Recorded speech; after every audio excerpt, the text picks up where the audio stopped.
Telespettatori di Antenna 3, buona giornata, ben ritrovati con l'appuntamento del mercoledì con la CGIL. 7:30, nuove scadenze fiscali, vedete il titolo della puntata di oggi, perché parleremo proprio di questo. Nuove scadenze, perché nuove scadenze? Perché la difficile situazione sanitaria, di emergenza sanitaria che stiamo vivendo in questi giorni, in queste settimane, sta avendo dei riflessi anche sulla fiscalità e su quelle che sono le prossime scadenze fiscali. Di questo naturalmente e di tanto altro parleremo quest'oggi. Potete come sempre contattarci al numero di telefono che vedete in sovraimpressione. Saluto gli ospiti che sono qui con noi quest'oggi. Benvenuti a Monica Giomo, amministratore delegato di Servizi Treviso SRL. Buongiorno, grazie. Buongiorno. Monica. Poi Giuliana Maffei, responsabile fiscale di Servizi Treviso SRL. Buongiorno. E Graziano Basso, anche lui del settore fiscale del Servizi Treviso SRL. Allora, dicevamo, nuove scadenze fiscali, questa difficile situazione determinata dall'epidemia del coronavirus, Monica Giomo, ha avuto appunto delle ripercussioni anche su questo. Che cosa è successo e che cosa è cambiato? Ma allora è cambiato giustamente che il governo ha cercato di venire incontro a quella che è appunto una situazione che si è venuta a creare di difficoltà sanitaria, come appunto dicevi tu. Di fatto anche il settore fiscale chiaramente ne è coinvolto. Noi come CGIL, Camera del Lavoro e come servizio fiscale siamo comunque operativi, ma gestiamo quella che è la nostra normale consueta attività nel massimo rispetto chiaramente di quelli che sono i provvedimenti emanati dal governo in primis e poi le ordinanze chiaramente regionali. Le attività nostre continuano però su appuntamento, quindi tutte le sedi della CGIL e anche del CAF sono aperte per coloro i quali hanno già fissato un appuntamento. Diciamo che le persone ci possono comunque continuare a contattare telefonicamente al numero 0422 40 91 per fissare comunque qualsiasi tipo di servizio. Ciò che cambia sostanzialmente che cos'è? È in particolare una cosa che è relativa alla dichiarazione dei redditi. Per noi questo di inizio anno è un periodo intenso perché andiamo di fatto a programmare quello che è la cosiddetta campagna fiscale, ossia l'attività prevalente per quanto concerne i CAF di compilazione del 730, ma anche poi a seguire, perché hanno scadenze diverse, di quello che chiamavamo modello unico, ex unico, ora si chiama redditi persone fisiche. Di fatto noi conoscevamo tutti 23 luglio la scadenza per la presentazione del 730. Il governo di fatto, a fronte di questa situazione, ci ha anticipato una norma che avrebbe dovuto essere applicata dal 2021, quindi ha dato più tempo ai cittadini già da quest'anno di presentare il 730, quindi il 23 luglio diventa di fatto 30 di settembre.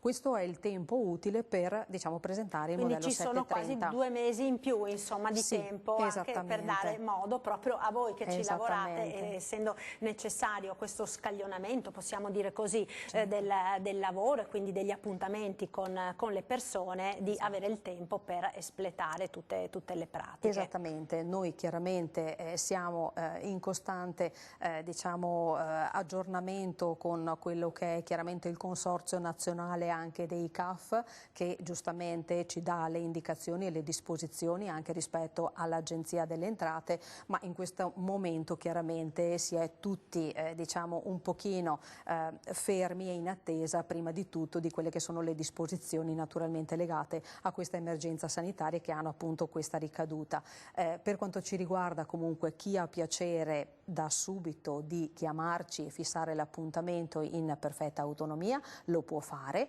I mezzi di contatto, oltre chiaramente a presentarsi con le debite diciamo, norme di sicurezza previste dal governo presso una delle sedi del CAF della CGIL, sono quelle appunto il contatto telefonico 0422 40 91, oppure anche sempre attraverso meglio, lo ricordiamo, insomma, un'applicazione. prendere l'appuntamento telefonicamente in modo tale, diciamo che in questo periodo, insomma, visto le precauzioni comunque impartite, è bene, ci si può chiaramente rivolgere, ripeto, presso le nostre sedi, perché abbiamo adoperato tutte le misure di sicurezza, chiaramente, insomma, vengono al massimo rispettate, però ecco, insomma, magari in questa fase è possibile contattarci sicuramente attraverso il numero telefonico. In ogni caso, coloro i quali si sono rivolti presso il nostro CAF l'anno precedente per richiedere il modello 730 saranno, tra virgolette, contattati attraverso un messaggio che arriverà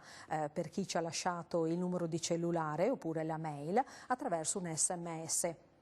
Lo invieremo verso i primi di aprile e probabilmente l'attività, in virtù anche chiaramente di questa situazione, partirà comunque a metà di aprile. Le nostre sedi, insomma, saranno operative per l'attività legata alla dichiarazione 730, però è chiaro che lo slittamento in avanti dal 23 al 30 di settembre e in particolare il fatto che l'Agenzia Entrate metterà a disposizione i dati presenti nel cassetto fiscale di ogni cittadino ai CAF non il 15 di aprile bensì il 5 di maggio, anche questo è un elemento importante che chiaramente ci porta a inevitabilmente portarci un pochino più avanti rispetto a quello che era previsto 15 aprile come data di inizio, insomma, di attività proprio piena per quanto riguarda le dichiarazioni dei redditi. Quindi ricordo che ogni persona, nel momento in cui predispone il proprio modello 730, ha la possibilità, nel momento in cui si reca presso un CAF, ad esempio il CAF della CGIL,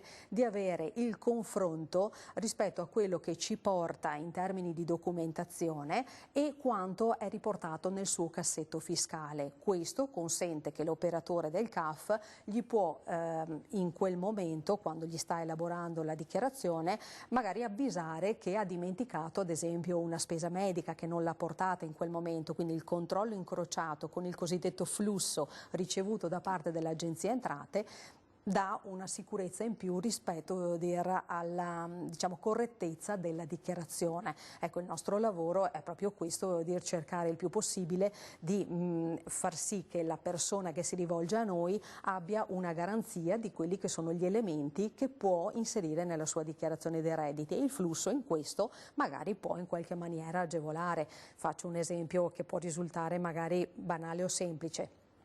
Ho lavorato nel corso del 2019 perché oggi noi presentiamo una dichiarazione dei redditi per dichiarare i redditi percepiti dal 1° gennaio al 31 dicembre 2019 dell'anno precedente. Esatto. Ho dimenticato, nel momento in cui mi sono recato presso la struttura del CAF, mi sono dimenticato una CU, si chiama così la certificazione unica rilasciata dalle aziende, nel cassetto, e non l'ho portata con me. Nel momento in cui chiaramente io mi rivolgo a un CAF e il CAF dal 5 maggio, in questo caso 2020, ha a disposizione il flusso per quel cliente, quindi quanto è caricato nel cassetto fiscale di quel cliente, gli può dire: mi scusi, lei per caso mi risulta che ha lavorato anche presso questa azienda. Guarda che ti sei dimenticato. Non ha con sé la CU. Questa è un'informazione per noi importante da dare a quella persona, perché chiaramente gli assicuriamo che la dichiarazione viene elaborata nel modo corretto. Quindi, diciamo, è una sorta di scrivania digitale, un cassetto virtuale dove vengono messe tutte le carte, come si chiamavano una volta, adesso ormai la carta non c'è quasi più in questo senso, relative alla posizione fiscale di quella persona, che quindi voi siete in grado in tempo reale di vedere e di verificare.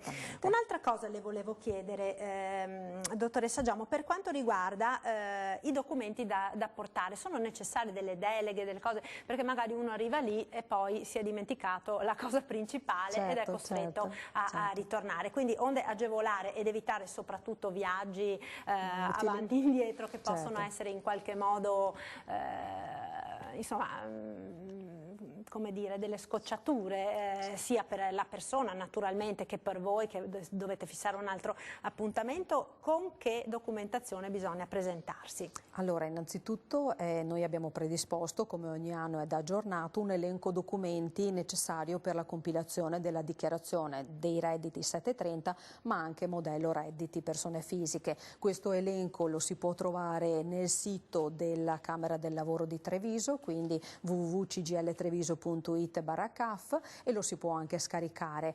Oltre a visualizzare questo elenco documenti, come diceva, è importante presentarsi eventualmente al momento in cui si fa la dichiarazione dei redditi, e qui facciamo un distinguo però. Prima parlavo persone che si sono già rivolti a noi l'anno precedente. L'anno precedente cosa è successo? In quel momento in cui hanno predisposto la dichiarazione dei redditi gli è stata fatta firmare una delega. Quella delega consente quest'anno di poter ricevere il flusso per poter elaborare la dichiarazione dei redditi quest'anno e in qualche misura verificare quello di cui parlavamo prima, i dati che sono presenti nel cassetto fiscale di quella persona. Nel momento in cui una persona si rivolge a noi per la prima volta, invece, è necessario presentarsi o passare a ritirare chiaramente eventualmente, cosa che può essere fatta prima del giorno dell'appuntamento o contestualmente anche al giorno dell'appuntamento, la delega. Firmando questa delega, il CAF automaticamente la deve inviare chiaramente alle agenzie entrate. È una sorta di autorizzazione che viene inviata all'Agenzia Entrate, con la quale il CAF riceverà il flusso del cliente che si è rivolto a noi. La chiave del cassetto, insomma, possiamo dire così, perfetto, no? Benissimo, per perfetto, esattamente. Quindi diciamo che è un documento indubbiamente importante, però ripeto, per tutti coloro i quali si sono già rivolti a noi l'anno precedente, di fatto non ci sono problemi, perché questo documento era già stato preventivamente fatto firmare. In ogni caso si può, quando si fissa un appuntamento, si chiama per verificare eventualmente se l'appuntamento è già stato fissato, comunque verificare con l'operatore se abbiamo già la delega acquisita, e quindi è un'informazione che possiamo dare preventivamente il giorno dell'appuntamento. Benissimo, allora intanto abbiamo chiarito tutta questa premessa che credo sia molto importante, no, per tutti noi, perché la dichiarazione dei redditi ovviamente la dobbiamo fare tutti. Allora ci fermiamo per un attimo di pubblicità, restate con noi, a tra poco.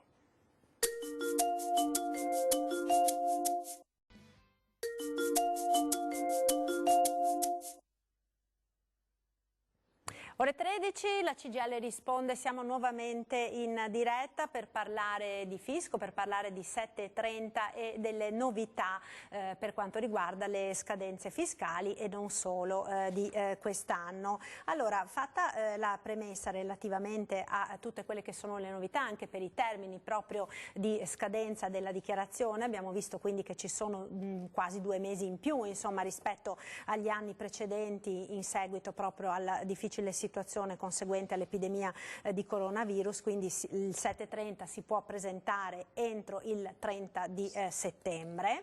Vediamo ora invece quelle che sono le novità per quanto riguarda la tracciabilità dei pagamenti, perché è molto importante saperlo questo, nel senso che seppure la novità si vedrà nella dichiarazione dei redditi dell'anno prossimo, l'importante è tracciarli oggi i pagamenti, già dal 1° di gennaio, proprio perché altrimenti si rischia proprio di perdere questa opportunità per l'anno prossimo. Allora, Giuliana Maffei, quali sono le novità e a che cosa bisogna prestare particolare attenzione?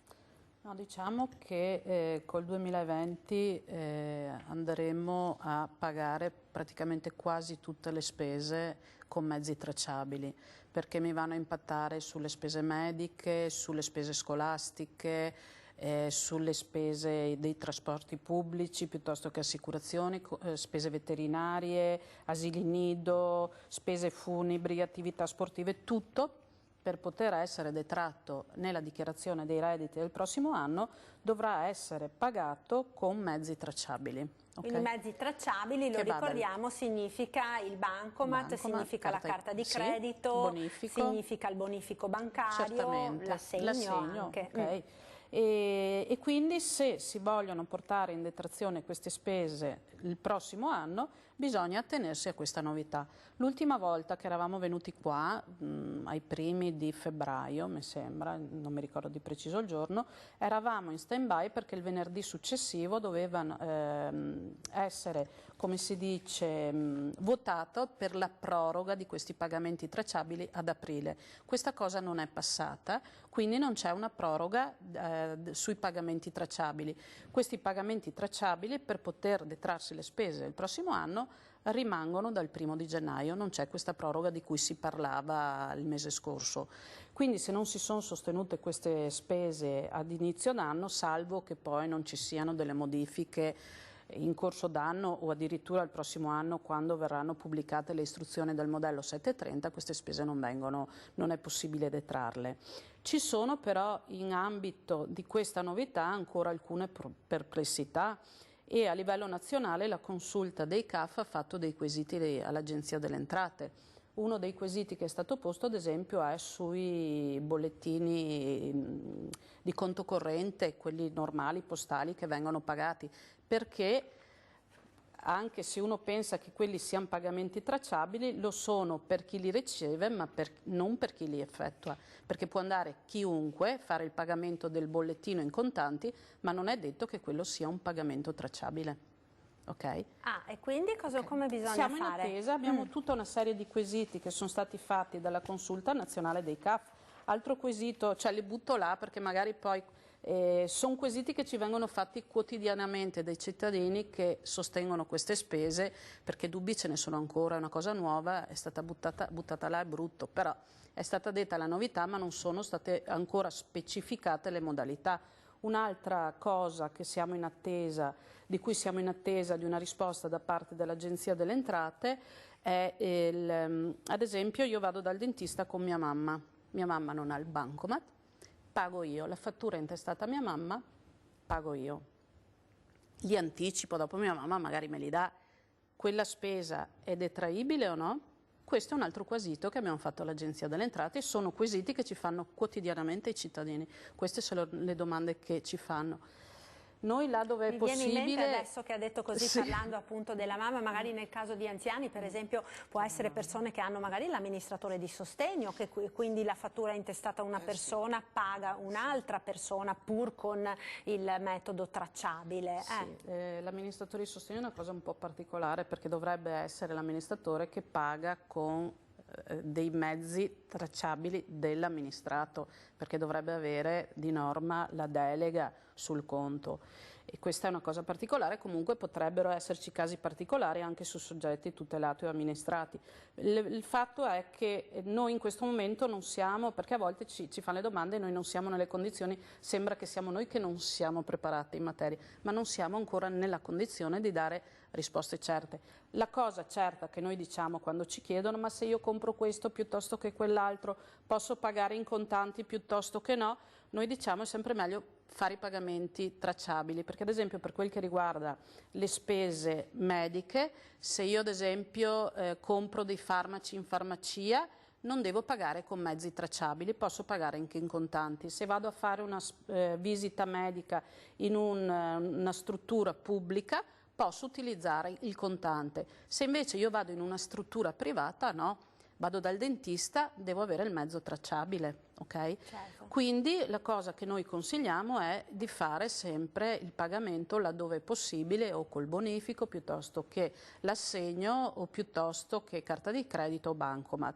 Un'altra cosa che, siccome questa novità ha scombussolato un po' tutti gli animi, e ci sta perché le spese sono tante e alla fine anno, quando si va a fare la dichiarazione dei redditi, a volte si recuperano anche bei soldini, di fare attenzione, perché so che ho delle colleghe che hanno ancora dei figli piccoli, che ad esempio fanno attività sportive, molti hanno rivoluto i soldi indietro, hanno fatto i pagamenti col bonifico piuttosto che con un assegno e quant'altro. Attenzione, perché ad esempio le spese mediche non hanno un tetto, ma le spese scolastiche piuttosto che le spese sportive o le spese veterinarie hanno un tetto. Ad esempio le spese sportive per i bambini dai 5 ai 18 anni hanno un limite di 210 euro.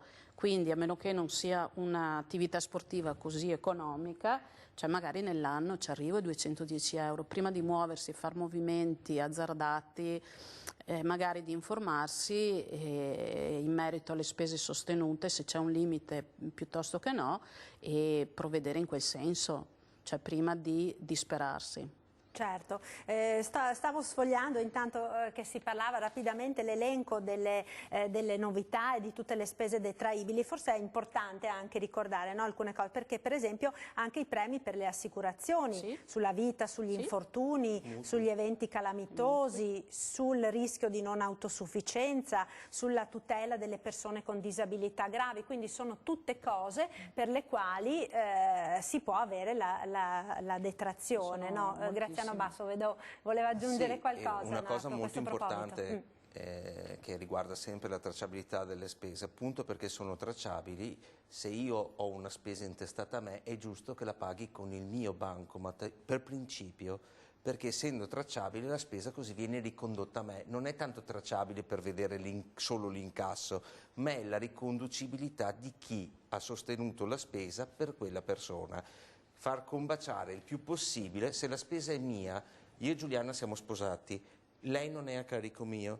Se lei sostiene una spesa mia per il mio nome e per il mio conto con un bancomat intestato solo a lei, io non potrò a portarmi in detrazione quella spesa, perché risulterà che l'ha sostenuta mia moglie, che non è a carico, per cui bisogna prestare molta attenzione. Tante volte tra marito e moglie si paga l'uno, l'altro, uno paga l'altro, non si bisogna fa prestare attenzione anche a questa magari. cosa, perché fin tanto che il dichiarante ha la moglie a carico va bene che il marito o il dichiarante stesso, sia marito o moglie, paghi anche per conto dell'altro. Dal momento in cui e i se due pagasse il coniuge che è a carico, perché ha anche lui un bancomat suo, può valere lo stesso oppure no? Dipende dalla tipologia di spesa, per cui bisogna un attimino imparare a fare un po' come le anguille. In base alla spesa che sostengo devo sapere se posso eventualmente incrociare il pagamento o meno. In linea di massima è corretto che se il versamento che devo effettuare è intestato a me, lo paghi con un bancomat mio.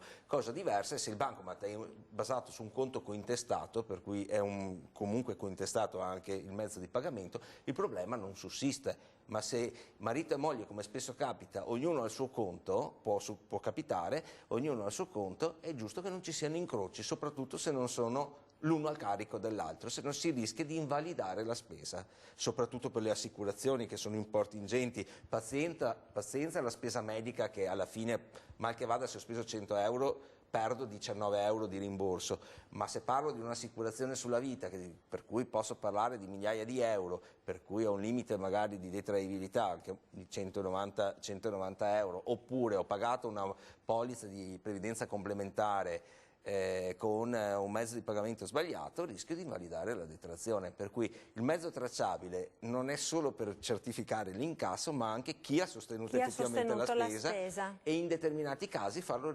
decadere dal requisito. Per Credo cui che in tanti stiano sudando in questo momento, perché io stessa, perché ovviamente penso che capiti in tutte le famiglie che tra moglie e marito magari hai l'assicurazione, vai a pagare tu, vado a pagare io, non stai lì a guardare a chi è intestata la polizza piuttosto che a chi paga con il bancomat in quel momento. Di redditi, per detrarlo si guardava, a meno che non fossero cause particolari, l'intestazione del documento intestato a me lo detrago io.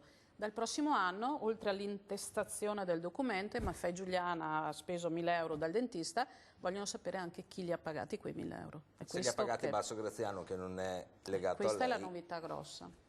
Quindi uno non può neanche regalare il dentista alla moglie piuttosto che o il genitore al figlio. Allora, vediamo, abbiamo una telefonata in linea. Pronto, buongiorno. Pronto? Pronto, buongiorno. Chi parla? Buongiorno, sono Adriana. Buongiorno Adriana. Da dove chiama? Da Stresiano. Io avevo un quesito proprio per l'ultimo discorso che avete fatto. Prego. Allora, io ho un conto corrente cointestato con mio marito. Da questo conto corrente io ho solo però una carta bancomat e la carta bancomat è intestata a me. Sì. Quindi, siccome il pagamento comunque di questa carta è riconducibile a un conto corrente cointestato, vale il discorso che è stato fatto fino adesso o devo richiedere una carta anche per mio marito che a questo punto ha dei costi? Allora, in linea di massima le dico, non c'è ancora un DPCM che spiega bene questa cosa, però il buon senso fa portare a questo. Praticamente se lei è in grado di opporre come prova che il pagamento è spiccato da un conto cointestato è più che sufficiente. Quando lei ha una ricevuta di addebito dove c'è scritto che il conto corrente XYZ è intestato alla signora Maria e al signor Antonio, è a posto. Il problema è solamente dal momento in cui se suo marito che ha un altro conto paga una sua spesa o lei che ha un suo conto personale paga una spesa del marito e nessuno dei due è a carico dell'altro. Perché sussiste il problema? Perché l'Agenzia delle Entrate può controllare in quanto ogni mese la banca manda il flusso di tutte le nostre operazioni elettroniche all'Agenzia delle Entrate e agli enti di controllo e da lì possono risalire per fare poi i controlli a posteriori. Molto semplicemente, noi ce lo dimentichiamo questo passaggio, ma è del 2013 se non ricordo che questo flusso va mensilmente con tutti i nostri spostamenti bancari e da lì perché avevano agevolato la fase accertativa della pubblica amministrazione. Conseguentemente mi sento di dirle che se lei può apporre l'attestazione dove dice che il conto è cointestato, la cosa non dovrebbe procurarle nessun tipo di problema, a prescindere che, se non ricordo male, il testo unico bancario dice che se ci sono due intestatari dello stesso conto corrente dovreste avere sia lei che suo marito una carta intestata all'uno o all'altro, singola, con una singola intestazione, in quanto c'è l'obbligo che sia tracciabile appunto chi versa e chi non versa, perché anche in caso di contenzioso in teoria dovrebbe esserci la riconducibilità sempre legata alla tracciabilità dei pagamenti. Ecco, quindi abbiamo imparato anche una cosa nuova e che è molto importante sottolineare con l'evidenziatore proprio perché si rischia veramente altrimenti di perdere la possibilità di detrarre un sacco di spese. Allora ci fermiamo per un'altra pausa pubblicitaria, ci rivediamo tra pochissimo.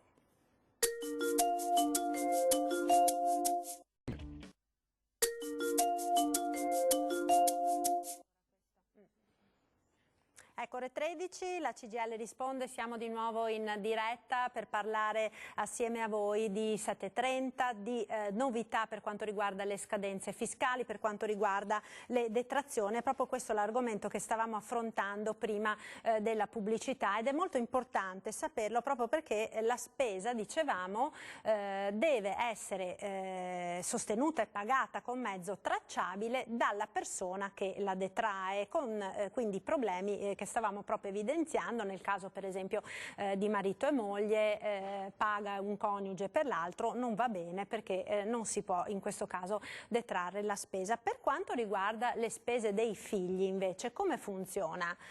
Chi mi vuole rispondere? Allora, per quanto riguarda i figli è una cosa un po' particolare. Allora, innanzitutto, quando si parla di spese, ci sono delle spese che posso detrarmi solo io che le sostengo, altre spese che posso detrarle anche per soggetti fiscalmente a carico. Ad esempio, le spese mediche, che è la spesa medica, sì, la spesa classica che ci si detrae nella dichiarazione dei redditi, posso detrarmela anche per soggetti fiscalmente a carico, in questo caso sicuramente i figli. Ad esempio invece... Scusi se la interrompo, sì, però mettiamo una famiglia, mamma, papà e il bambino. Sì. Le spese il bambino è a carico del papà. La spesa medica del bambino deve essere pagata con il bancomat dal papà o può pagare anche la mamma se accompagna il bambino alla visita per far sì poi che sia possibile detrarla questa spesa o deve andare il papà? Un esempio giusto perché penso sia un caso che si verifica quotidianamente. Sì, è il caso classico. Ci sono più strade. Se la spesa è intestata al minore, possono decidere di detrarsela o al 100 un genitore quello che ha sostenuto la spesa, mettiamo il papà che ce l'ha anche fiscalmente a carico, oppure al 100 l'altro genitore, se l'ha accompagnato l'altro genitore. Oppure 50. Oppure posso decidere anche di detrarla al 50 se la spesa è intestata al bambino. Se invece la spesa la intestano al genitore, ad esempio Maffei e Giuliana per il figlio Filippo, in quel caso me la posso detrarre solo io. Dipende dall'intestazione della spesa e a questo punto da chi sostiene effettivamente la spesa.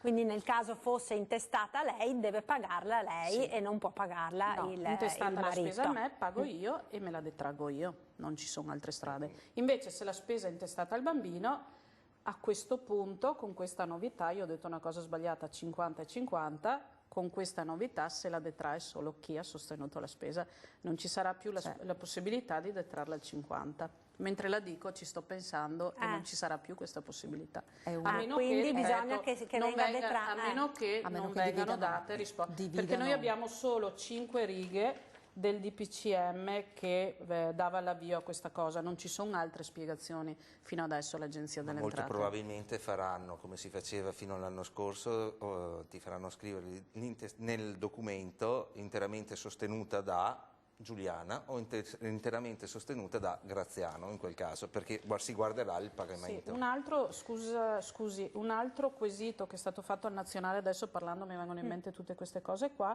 è: cioè io quando sostengo una spesa, porto il bambino al dentista, è la spesa classica, porto il bambino dal dentista e pago col bancomat, ok? Mi rilascia la fattura dove c'è scritto che la spesa è sostenuta per me piuttosto che il figlio, io ho pagato col bancomat, devo conservare la strisciata? Devo portare un documento, un estratto conto dal quale ovviamente è sbiancato quel che è, devo allegare un documento dove è tracciato il pagamento o no? Questo è un altro quesito che è stato fatto, oppure è sufficiente, come diceva Graziano, che io vada ad indicare sul documento di spesa pagata con bancomat oppure poi interamente sostenuta. Questa è un'altra cosa, perché se no noi dobbiamo abituarci, se non è uno scontrino che vado in farmacia, ma se è una fattura, di allegarmi, a pinzare la ricevuta del bancomat. A parte che poi c'è un altro quesito qua, nel bancomat non c'è scritto a chi è intestata la carta.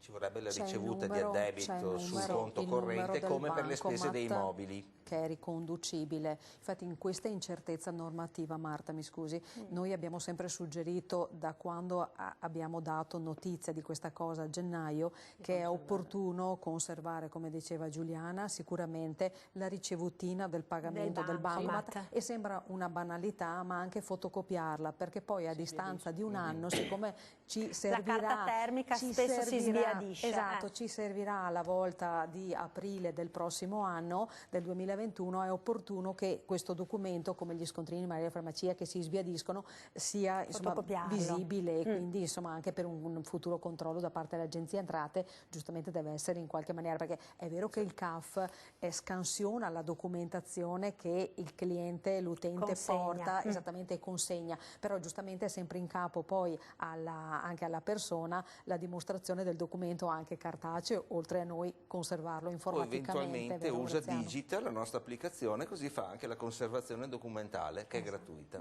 Quindi si può fare anche questa. Beh, sicuramente è importante. Strumento. Ormai insomma bisogna che cominciamo tutti a prendere confidenza con questi nuovi sistemi e con queste opportunità che sicuramente sono molto, molto utili e molto importanti. Vedo che abbiamo una telefonata in onda. Pronto? Buongiorno. Sì, buongiorno, sono Nadia. Buongiorno Nadia. Da dove chiama Nadia? Da dove ci Cittadella. Chiama? Ok, prego. Da Cittadella. Io volevo chiedere ai signori, io ho un'assicurazione in banca su infortuni, danni, con malattie in genere, e viene prelevato l'importo dal conto corrente. Posso sempre detrarla? Beh sì, perché come dicevamo prima, magari è passato un attimo in secondo piano, ma è come fosse un mutuo, quando ha l'addebito direttamente sul conto corrente, tranquillamente se l'assicurazione transita tramite conto corrente, il conto corrente comunque ha una ricevuta di addebito, conseguentemente è opponibile all'Agenzia delle Entrate e tranquillamente può portarla in detrazione. Posso Va Sì. bene. E dopo per quanto riguarda, ovviamente mi viene anche prelevato sul conto anche la polizza auto e dopo ho un fondo pensionistico con la posta. Sì. E quella verso io quando voglio, ecco, durante l'anno l'importo che voglio. Adesso facendo in questo modo devo fare col banco oppure anche in contanti? Allora, in questo caso sarebbe bene lei facesse con il bancomat. Non sarebbe obbligatorio, però siccome non c'è ancora il decreto attuativo, le consiglio vivamente lo faccia con un mezzo tracciabile, perché metta che da adesso a quando verrà emanato il decreto qualcuno ampli lo spettro d'azione anche di questa detrazione, è bene, finché non è sancito dalla normativa, secondo me, tutelarci in qualità di consumatori e conseguentemente tanto non ci costa niente, forse è anche più sicuro per noi andare via col bancomat piuttosto che portare in giro denaro contante, per cui si fa l'operazione dal punto di vista elettronico o se riesce a fare anche il bonifico elettronico con il giroconto e sistema la posizione direttamente avendo la tracciabilità ed essendo tranquilla dal punto di vista della detraibilità, anzi in questo caso deducibilità perché è una previdenza complementare, per cui sono ancora più soldini che arrivano a casa, qua lo deve fare molto bene. Ecco, quindi insomma nel dubbio, grazie intanto signora, Grazie, allora signora. continui a seguirci, quindi nel dubbio insomma sempre meglio utilizzare il mezzo tracciabile che qualsiasi cosa dovesse essere modificata, insomma alla fine siamo tranquilli che in qualche modo insomma riusciamo a recuperare quei soldi. E poi Marta, mi permetto di dire, poi se andrà in porto la lotteria degli scontrini, con tutte le fatture ci sarà la corrispondenza di uno scontrino o fattura o scontrino, quel che è, pagato con sistema tracciabile, abbiamo anche la possibilità di essere selezionati per un'eventuale vincita. Infatti lo leggevo proprio questa mattina su alcuni quotidiani che mi pare di aver capito da luglio dovrebbe ripartire questa, partire per la prima volta perché è una novità assoluta, questa novità della lotteria degli scontrini, forse probabilmente facendo leva sulla, come dire, passione per le lotterie degli italiani, probabilmente si vuole in qualche modo incentivare al pagamento, insomma, tracciabile anche con questo sistema. Allora, ancora un'altra pausa pubblicitaria, a tra poco, restate con noi. 5.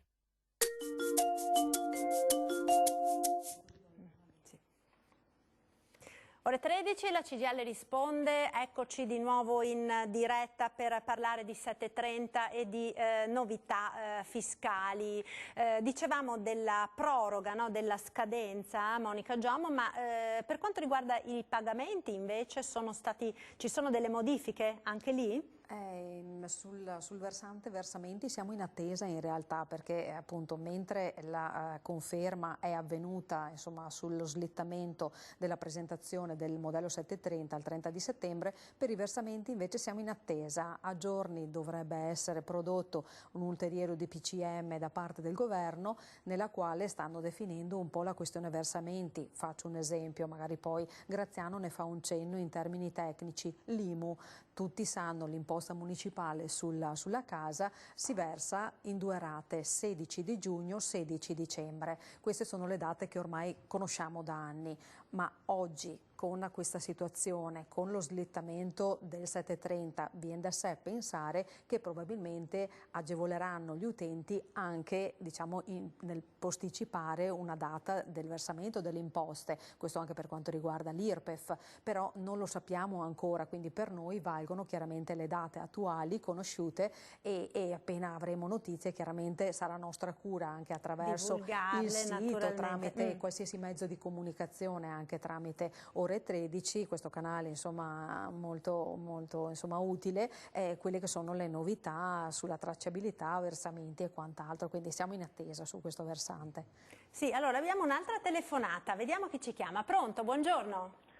Sì, buongiorno, io sono Filippo di Treviso. Sì. Volevo chiedere, nella prima pensione che ho riscosso non ho pagato le trattenute, le addizionali regionali e comunali. Ma volevo sapere come vengono trattenute sulla pensione.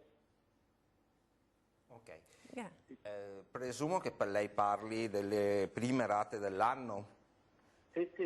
Ok, è nella normalità dei casi perché praticamente le rate delle addizionali regionali e comunali non sono rate mensili, ma a seconda dell'ente che le eroga, oppure del sostituto di imposta in caso di datore di lavoro, così allarghiamo anche la notizia anche ai lavoratori, le trattenute dell'addizionale regionale oppure comunale possono essere effettuate dalle 11 alle 9 rate mensili. E quando si vanno a versare queste imposte che si vedono figurare all'interno della busta paga o del cedolino della pensione, praticamente sicuramente non sono da gennaio, ma sono almeno dalla mensilità di marzo di solito, e conseguentemente sono calcolate non più in dodicesimi ma per rate minori. È nella normalità dei casi, serve solamente per dare il tempo al sostituto di imposta di effettuare i conguagli, perché quelle che vede figurare nella busta paga e nella pensione sono le ritenute che sono state accantonate l'anno precedente, che vengono poi versate l'anno successivo. Infatti se ha una busta paga è più chiaro che sul cedolino della pensione, perché trova le ritenute addizionale comunale e regionale anno precedente, A puntato, P puntato, e il calcolo per l'anno successivo che è addizionale regionale anno corrente A puntato, C puntato, che sono quelle che poi si ritrova sul cedolino dell'anno successivo. Questa è la spiegazione tecnica del... Quindi insomma è tutto normale, tutto nella norma. non si deve preoccupare. Capito. Grazie, allora continui No, ma solo un'altra domanda per piacere. Prego. Ma siccome a me me l'hanno presa, cioè nel licenziamento me l'hanno tirata giù tutta quella del 2019. Sì. Cioè, devo pagarla anche quest'anno? Ma allora, fermo un attimo, ma lei è quest'anno il primo anno che lei percepisce... Sì, è il primo anno. Allora è normale, vada tranquillo. Non la Normale trova che perché l'hanno quella già dell'anno precedente è già stata assolta dal precedente datore di lavoro. Per cui lei quest'anno al momento non ha nessun titolo di addizionale dell'anno precedente, ma troverà un po' più avanti la segnalazione di quella che è l'addizionale dell'anno corrente. È normale. Quindi per Filippo è tutto a posto sotto tutti i punti di vista. Grazie, allora grazie, continui a seguirci. Grazie. A lei, buona giornata. Perché la normativa italiana è sempre semplice, soprattutto quelle delle addizionali, per cui metà dell'anno prima, metà dell'anno dopo le persone si confondono perché alcuni scrivono AP, alcuni scrivono un'altra sigla. Hanno ragione, perché è una follia, è l'ufficio complicazioni affari semplici questo. Purtroppo ce ne rendiamo conto quotidianamente su ogni aspetto, quindi per fortuna ci sono quelli come voi che chiariscono queste cose, che se ne intendono, perché insomma le persone comuni fanno veramente fatica a orientarsi in tutto questo mare di codici, norme. Ecco, stavamo dicendo, no, le novità fiscali che impattano già da quest'anno, allora cosa possiamo dire di questo? Novità fiscali per il 2020, a parte il discorso delle detrazioni, e anche un contingentamento delle detrazioni sulla base dei redditi, per cui le detrazioni di cui parlava Giuliana in alcuni casi verranno ridotte per i redditi al di sopra dei X centinaia di migliaia di euro, per cui hanno solamente fatto un parametro per cui sopra un determinato reddito che è molto alto, sopra i 100.000 euro, praticamente viene ridotto la quota del 19% di rimborso, però quello non incide nella stragrande maggioranza dei cittadini. L'altra novità che è stata introdotta è la nuova IMU, perché abbiamo parlato sempre così genericamente dell'IMU, ma dal 2020 c'è la nuova IMU che ha fatto sì che venga riscritta, si abbandona la Tasi, per cui quest'anno non si pagherà più la Tasi, perché l'IMU è un'imposta corrente, per cui nel 2020 paghiamo l'imposta di quest'anno, a differenza della dichiarazione dei redditi che quest'anno paghiamo l'imposta dell'anno scorso.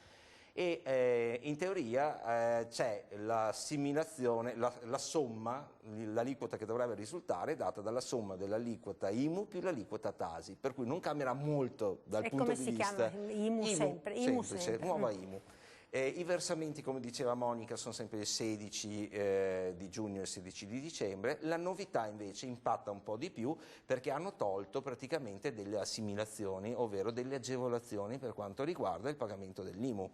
La prima agevolazione che è stata un po' rivista è quella relativa ai coniugi separati, in quanto bisognerà andare a sindacare se ci sono o meno i figli affidati. Poi si è aperta tutta una tavola di ragionamenti per cui ci sono giudici che affidano la casa coniugale anche in assenza di coniugi, per cui di figli minori e che non sono autosufficienti dal punto di vista economico, per cui vanno contro la Cassazione e via discorrendo. E quando si andrà a pagare l'IMU bisognerà stare attenti che non è più come l'anno scorso, bisognerà andare a verificare se ci sono dei figli affidati e se questi figli sono economicamente sufficienti come condizione. Per cui tutta questa categoria dovrà prestare molta attenzione perché fino genitori separati, dei genitori insomma. separati, perché fino all'anno scorso praticamente la casa assegnata al coniuge era il coniuge che era assegnatario, 99,99% dei casi era abitazione principale e se non era di lusso non pagava nulla. Adesso, nel caso in cui non ci siano figli affidati e non economicamente autosufficienti, può succedere che si trovi a versare l'IMU anche questo tipo di soggetto. Per cui deve stare attento a non incappare nell'errore perché c'è una sanzione prevista del 30% per l'omesso versamento, quindi gli consigliamo vivamente di verificare la posizione prima del 16 di giugno al fine di non trovarsi sotto scadenza e dover sistemare la posizione. Allora, la interrompo perché vedo che abbiamo un'ultima telefonata, abbiamo solo 2 minuti prima della fine, vediamo se riusciamo a rispondere proprio velocissimi. Pronto, buongiorno? Buongiorno. Chi parla? Ilario da Treviso. Sì, prego. Niente, volevo chiedere se un anziano, se si ha un anziano in casa di riposo, però non abbiamo chiesto di fare dal tutore a quest'anziano. Chiaramente il conto corrente è cointestato con l'anziano e la moglie e quindi abbiamo dato il mandato di pagare il bonifico tramite il conto corrente. C'è un bancomat solo personale intestato a mia moglie, ma comunque il prelievo viene fatto dal conto corrente intestato a suocera e anche a mia moglie. L'intestazione delle fatture viene fatta alla suocera, destinatario mia moglie. Può mia moglie detrarre? Allora, ecco, anche... sto riformulandomi in testa quello che mi sta chiedendo. E allora, innanzitutto questo è un onere deducibile, perché è una spesa, è un onere deducibile nel senso che non ha una percentuale del 19%, ma l'onere può avere una percentuale di rimborso maggiore.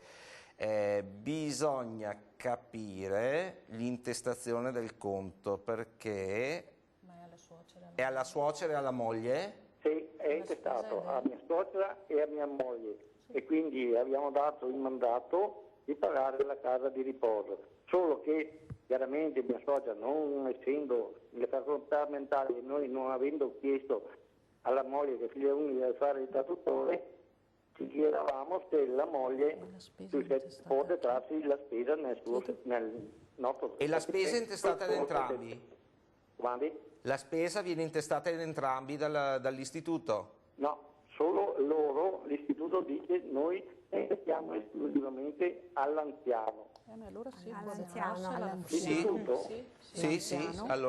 due sostengono allora, la spesa. no, scusi, se abbiamo capito bene, la spesa è intestata a suo suocero e il conto è intestato a sua suocera e a sua moglie. Sì, e viene fatto lì il prelievo.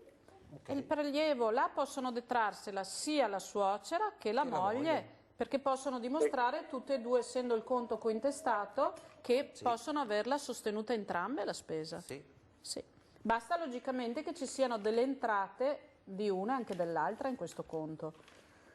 Bene, allora speriamo di avere chiarito. Nel caso ci fossero dubbi può rivolgersi naturalmente agli sportelli della CGIL oppure telefonare ai numeri che abbiamo più volte visto per prendere eventualmente un appuntamento in maniera tale da chiarire e risolvere ogni dubbio. Allora è finito il tempo a nostra disposizione per oggi. Ringrazio Monica Giomo, ringrazio Giuliana Maffei e Graziano Basso per essere stati qui con noi ed averci chiarito tante cose che è bene ricordare proprio perché vanno ad incidere nella vita quotidiana e nelle spese quotidiane di ciascuno di noi. Grazie a tutti voi per averci seguito, buona giornata.